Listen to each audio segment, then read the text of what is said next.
Ito po tayo, interviewin po natin yung isa nating personnel na may inilalapit na problema. Baka sakali ilapit kay Sir RD, mapagbigyan. May kwento mo na, Corporal Lalo, mapagilala ka para maikwento mo yung ano. Magandang araw po sa inyo lahat.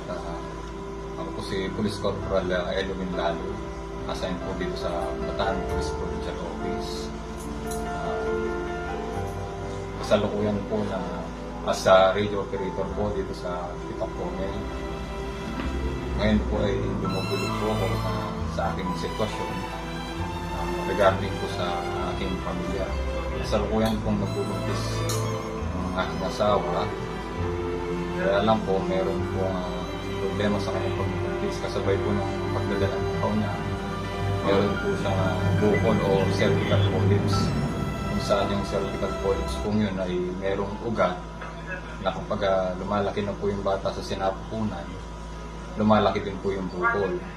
Base po sa OB, pinagpapanalangin po na habang nagbubuntis hanggang sa 9 months po bago manganak, huwag po sanang ma-rupture o masugat, mag-bleeding yung bukol. Kasi anytime po kapag nasugat po yung bukol, no choice po ang OB, kahit anong buwan po yung bata, kailangan po siyang tanggalin. Mauoperahan naman po yung bukol niya, kaya lang po 3 months minimum after niya pong manganak. Kaya napakasalang po ng sitwasyon. Kasalukuyan po, bed rest lang po si Mrs. ko, pero tuloy-tuloy pa rin po ang pag-bleed niya. And nagme-maintenance po hanggang 9 months. Hopefully po na hindi mag-rupture yung bukol niya. So anong doon, request mo doon sa parte na 'yon?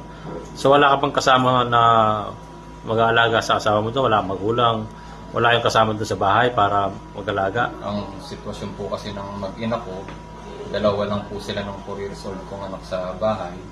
Ang biyan ko po ay nasa malayo at may inaalagaan din po siyang anak ng cerebral palsy, kaya hindi rin po maasahan ng paglingap niya sa anak niya. Ganon din po ang nanay ko, may hypertension po, hindi rin po pwedeng mag-alaga. So ikaw na lang ang pwedeng tumutok doon kung sakali. Saan ka ba plano mo na magpalapit sana ng assignment? Kung loloobin po, palapit po ako sa kanila, ma-assign po ako sa Tarlac Police Provincial Office. At nang maalalayan po sila, lalo na hanggang mga anak po ang aking asawa. Sige, ipaparating natin kay Sir RD kung mapagbigyan tayo, ihaharap